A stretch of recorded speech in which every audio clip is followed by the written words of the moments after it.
次嘅展覽咧，好獨特嘅地方咧就係呢個咁專業嘅 voiceover，其實唔係特別請翻嚟嘅，係其實就係法國大皇宮沉浸式展覽館裏邊 Grand Palais Immersive 其中一個同事嘅聲音嚟嘅。哦，即係普通 staff，大家 cost controller，你係過嚟幫手錄佢嘢，點知原來咁好聽？係啦，亦都特別有感情，因為佢參與成個製作嘅過程。係啊，咁我想問下，因為我見到啲嘢好靚，啲線條好流麗啊，啲字啊，啲顏色啊，咁其實嗰個藝術嘅視覺係邊度有一個主導性啊，或者會唔會俾好多意見咧？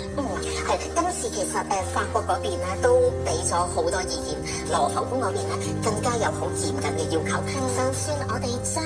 Mona Lisa，大家會見到喺我哋大堂有個5米高嘅 LED screen， 裏邊其實就投放咗好多由16世紀至到當代嘅蒙娜麗莎嘅不同演繹。同時間去到最尾嗰度，我哋會見到有一個係港版蒙娜麗莎，呢個係我哋博物館文化博物館嘅設計師精心製作嘅，所以咧嚟到嘅時候打卡咧都有個畫面好靚。咁當然阿蒙娜麗莎梗係要坐咗喺呢一個羅浮宮咧，因為一定要好好保育佢500幾年。